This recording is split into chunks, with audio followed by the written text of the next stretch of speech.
Okay, are we ready? Yeah. Are you ready? Whenever you are, we can start. Okay, I'm ready. Raise your hand if you've heard of the actor Leonardo DiCaprio. Okay. Raise your hand if you've heard of the film called The Aviator. Okay. Raise your hand if you've heard of John Logan. That's exactly what I was expecting. John Logan wrote the screenplay for the film called The Aviator.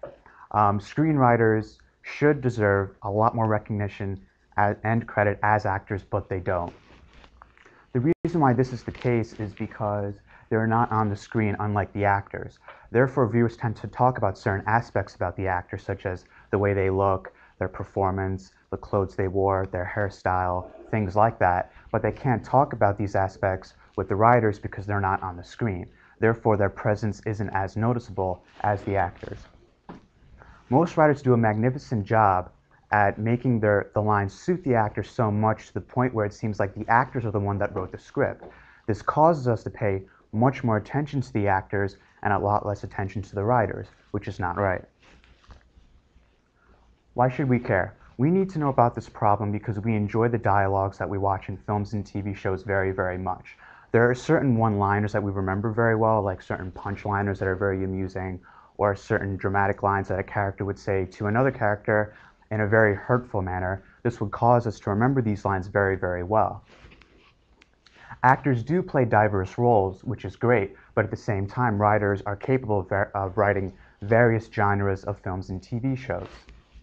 Since we find these dialogues very entertaining, it's not right that we focus a lot more on the actors and pay a lot less attention to the writers. According to the official Academy Award website, most of the celebrities that the broadcasters interview are actors. Very few of them are writers, directors, film editors, producers, executive producers, and things like that.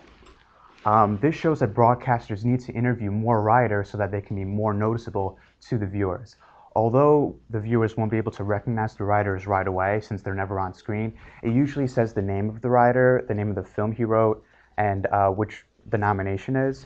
So therefore, this will cause the viewer to recognize the writer, and they can determine whether they like the writer or not if they enjoyed the film that he wrote.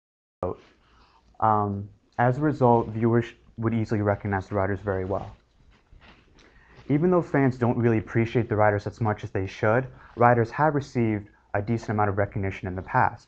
They've won Best Screenplay awards for various award shows such as the Oscars, the Emmys, the Golden Globes, and things like that. For example, Diablo Cody won an Academy Award for Best Screenplay for the film called Junebug. In the year 2008, she also won the same award for the Hollywood Film Festival. This shows that she's a very talented writer.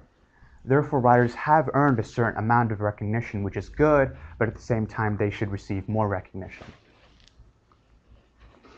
I did take a survey of all the students that live in the same hallway as me, and it turns out that most of them do watch the Oscars and the Golden Globes. However, most of them tend to talk about the actors and not the writers. If the students do talk about the writers to their family and their friends, they can easily spread the word, and eventually it's possible that writers could be all over the magazine covers as much as actors, on Time magazine, People magazine, and other very well-known magazines. So this is a definite possibility. It does seem a bit unrealistic as of now, but if we continue to talk about it with all our family and friends, the writer's popularity can gradually increase. There's this show called Prison Break, and one of the writers, Nick Santora, basically wrote an episode, the 8th episode of season 2, where the characters speak very differently from one another. So there are 3 kinds of characters.